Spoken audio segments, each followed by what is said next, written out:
Halo semuanya, perkenalkan nama saya Ivan Aksalam Tama dari Universitas Ibrasia, Prodi Sistem Informasi PJJ S1. Pada kesempatan kali ini, saya ingin mempresentasikan mengenai laporan saya yang berjudul Analisis Perancangan SIA untuk Laporan Keuangan Berbasis Web di UMKM Jawa Barat. Pertama-tama kita masuk ke bagian pendahuluan. Di bagian pendahuluan terdapat latar belakang. UMKM berperan penting dalam perekonomian Indonesia, yang dimana mencakup 99% dari seluruh jenis usaha, menyumbang 61% dari PDB nasional, dan mampu menyerap sekitar 117 juta tenaga kerja pada tahun 2023. Namun, pada kenyataannya, masih terdapat banyak UMKM di Jawa Barat yang menghadapi tantangan dalam hal inovasi dan adopsi teknologi, karena masih mengandalkan pengelolaan keuangan secara manual. Praktik tradisional ini seringkali tidak efektif dan menimbulkan berbagai masalah, seperti kesalahan dalam mencatat transaksi dan kesulitan memantau keuangan secara akurat. Lalu kita masuk ke bagian rumusan masalah dan tujuan. Untuk masalah yang diteliti, yang pertama, bagaimana pengelolaan keuangan manual dapat menghambat efisiensi dan transparansi bagi UMKM Jawa Barat. Lalu yang kedua, mengapa sering terjadi kesalahan pencatatan dan data transaksi tidak terintegrasi satu sama lain. Lalu yang ketiga, bagaimana perancangan sistem berbasis web dapat mengatasi semua masalah tersebut. Lalu untuk tujuan penelitian, yang pertama, menganalisis sistem pengelolaan keuangan manual yang sedang berjalan di UMKM Jawa Barat. Lalu yang kedua, merancang sebuah SIA berbasis web untuk meningkatkan efisiensi, akurasi, dan transparansi data keuangan. Lalu yang ketiga, menganalisa perkembangan penerapan sistem usulan tersebut dalam membantu pengambilan keputusan dan pengembangan usaha. Lalu kita masuk ke bab selanjutnya, yaitu landasan teori dan masalah di lapangan. Apa itu sistem informasi akuntansi atau SIA? Jadi, SIA adalah sistem yang dapat memproses data dan transaksi untuk menghasilkan informasi yang bermanfaat bagi perencanaan, pengelolaan, dan pengoperasian sebuah bisnis.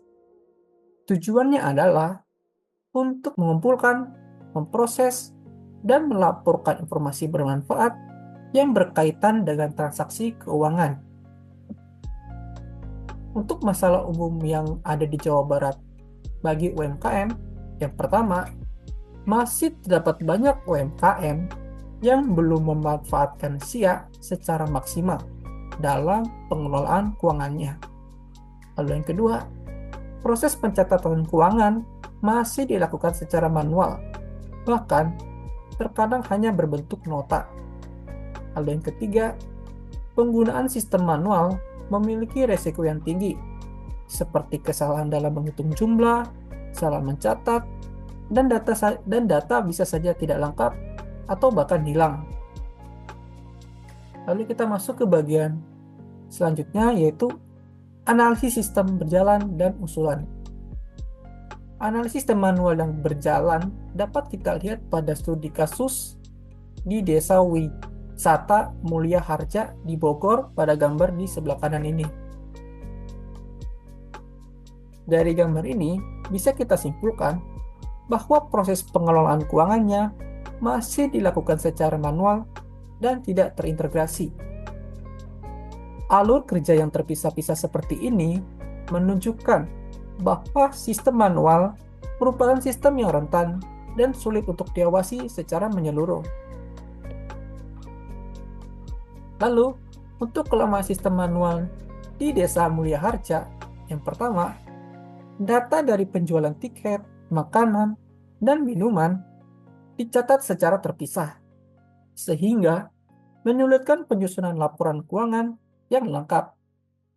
Lalu yang kedua, bendahara seringkali hanya menerima total pendapatan dan tanpa rincian transaksi, sehingga sulit memastikan jumlah pendapatan sebenarnya. Lalu yang ketiga, pencatatan manual membutuhkan waktu yang cukup lama dan sangat rentan jika terjadi human error. Lalu yang keempat, terdapat celah untuk memanipulasi data oleh oknum-oknum yang tidak bertanggung jawab. Jika terjadi selisih, penelusuran menjadi sangat sulit karena tidak adanya jejak audit atau audit trail yang jelas. Lalu kita masuk ke bagian selanjutnya, yaitu analisis dan perancangan sistem usulan.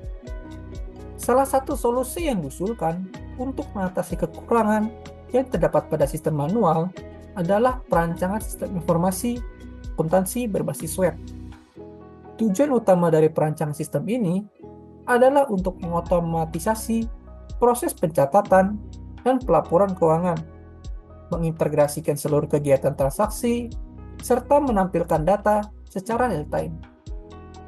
Sistem ini dikembangkan dengan metode waterfall, yaitu sebuah pendekatan terstruktur yang terdiri dari berbagai tahapan, seperti perencanaan dan analisis kebutuhan, desain sistem, implementasi atau coding, dan pengujian sistem. Lalu, kita masuk ke bagian selanjutnya, yaitu fitur utama yang terdapat pada aplikasi web POS atau point of sales. Fitur yang pertama yaitu manajemen penjualan. Manajemen penjualan merupakan fitur pencatatan transaksi penjualan secara real-time. Lalu yang kedua, manajemen inventaris, yaitu sebuah fitur pengecekan stok barang dengan notifikasi otomatis untuk merestok. Lalu yang ketiga, laporan otomatis, yaitu fitur untuk menghasilkan laporan penjualan, keuangan, dan inventaris secara detail yang dapat diekspor. Lalu yang keempat, keamanan dan hak akses, yaitu fitur yang memungkinkan setiap pengguna agar memiliki hak akses yang berbeda-beda sesuai dengan tugas dan jabatannya. Lalu, untuk manfaat yang diperoleh ketika mengimplementasikan CI yang diusulkan, yang pertama, dapat meningkatkan efisiensi, operasional, dan layanan. Lalu yang kedua, dapat mengurangi resiko kesalahan dan human error. Lalu yang ketiga, meningkatkan akurasi, transparansi, dan keamanan data. Lalu yang keempat, mempercepat proses pengambilan keputusan strategis oleh manajer atau pemilik. Lalu kesimpulan presentasi pada hari ini yaitu untuk mengatasi berbagai kekurangan yang terdapat pada sistem manual, maka dirancang sebuah sistem informasi akuntansi berbasis web yang bertujuan untuk mengotomatisasi proses pencatatan, mengintegrasikan seluruh transaksi, dan menyajikan data secara real-time. Pengembangan sistem ini menggunakan metode waterfall, yaitu sebuah pendekatan terstruktur yang mencakup berbagai tahapan, mulai dari perencanaan, desain, implementasi, hingga pengujian.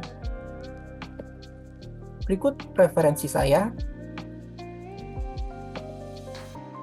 Mungkin sekian saja presentasi saya hari ini.